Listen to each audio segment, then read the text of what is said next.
This is the Sony Multiscan 15SF2, a PC CRT monitor made in 1996 featuring a 15-inch Trinitron tube, currently running a Dreamcast with a Timio's 240p test suite with a grid pattern on screen. The grid is quite square. If we go to the controls on the front, we can adjust size, and I like to test the horizontal width.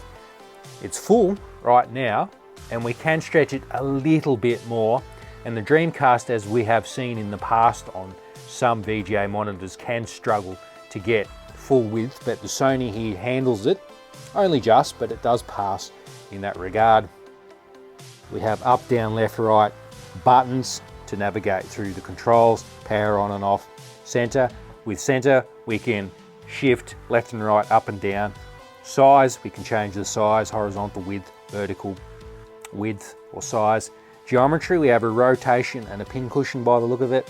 And color, we can set the warmth of the temperature or adjust it to what we want. Finally, there's also a little reset hole that you can poke an object into and reset the monitor back to default. The monitor can rotate left or right 45 degrees. It can also rotate up 15 and down 5 with a bit of force. Looking at the stylings on the side of the monitor, we can go around to the back, check out the label. 1996 as mentioned earlier for the date of manufacture, made in Japan. IEC socket, unsurprisingly, for the power, and a hardwire VGA cable. There's the DB15 connector on the end. There's also a Macintosh adapter that normally comes with the monitor. You can plug that on to the end of this plug and then connect it to your Macintosh computer. Wherein there's only two plastic screws that hold the case in, one here in the bottom left corner and on the other side as well, bottom right corner, and there are two plastic clips at the top that must be disengaged. Best to probably use a prying tool. It pulls out at the bottom here, the back case, but hinges on the clips at the top, and you might have to work up the sides with some prying tools and then poke in here to disengage the clips. Some peculiar type magnets on the back. I haven't seen these before. One on each side, and that has a knob on it that makes it adjustable, so I assume that it must control the properties of the magnet to then adjust on-screen properties. Most unusual. There's the tube, Sony, made in Japan, M36LDJ15X.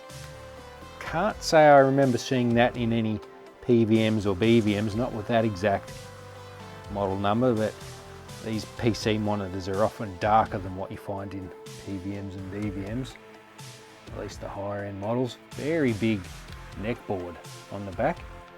Not loaded with metal shielding, which is a little surprising. Of course, our flyback transformer and a bit of dust. Back on the Dreamcast with VIrtua Cop 2 to test out the gun. Big chase.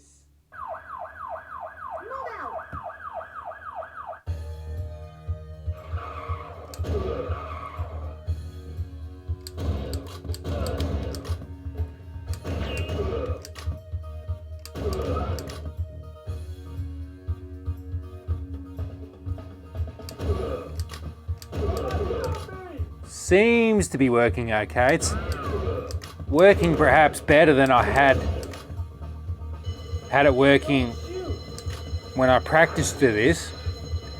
I was struggling to get the edges of the screen, although I'm going better now. This is good.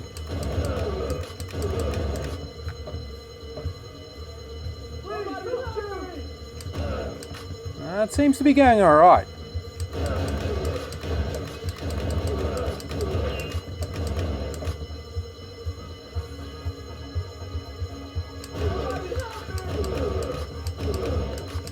Good. We'll give that a pass. There is an Xbox 360 now connected to the monitor, currently in 640 by 480. The manual of the monitor states that it can support 6 industry standard resolutions that are preset in the monitor, so they should fill the screen quite well. It can display other resolutions, but it may require the user to adjust the sizing with the controls of the monitor. The maximum resolution the monitor supports is 1024 by 768, according to the manual. We'll go to the top end and just see what happens out of scan range. Obviously it doesn't support 1080. Should go back. Okay, 1680 by 1050. Again, out of range. 1440 by 900. So it can deliver an image based on that widescreen resolution by the look of it. I'm going to go with 1024 by 768. Its maximum horizontal scanning rate is 65. It's 31 to 65 and the vertical is 50 to 120 Hz. This is Williams Pinball Classics. Several tables to select from. I might go to Medieval Madness. I will.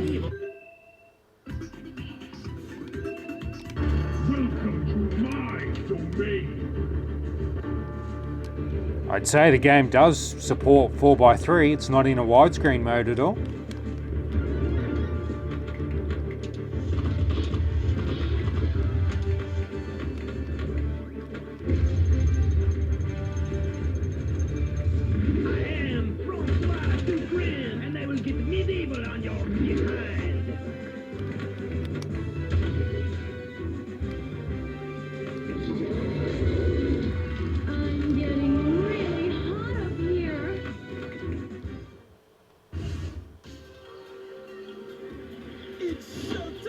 Are you ready? Fight! This is great!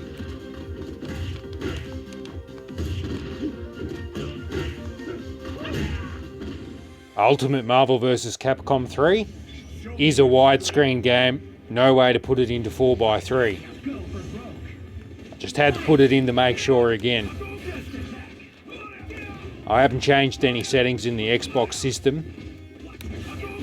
This game just automatically goes into a widescreen mode. As you can see, it's cropped top and bottom.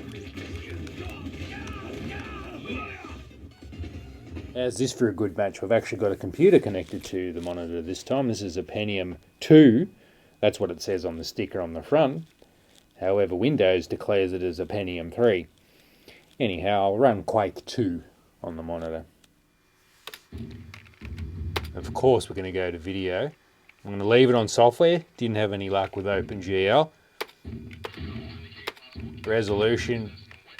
Top resolution's 16 by 12. Had troubles with that. Didn't display it correctly. Going to go with 1024 by 768. Full screen, yes. Brightness up. Screen size up. Stipple alpha, yes. Why not?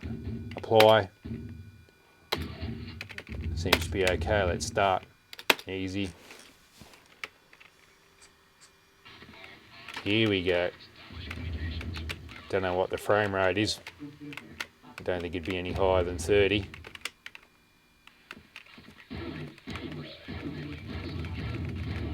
Here we go, eh? Bit of old PC gameplay. Monitor's very sharp. Probably pretty well suited to this era, to a Pentium 2 at least. But not so much for your higher end.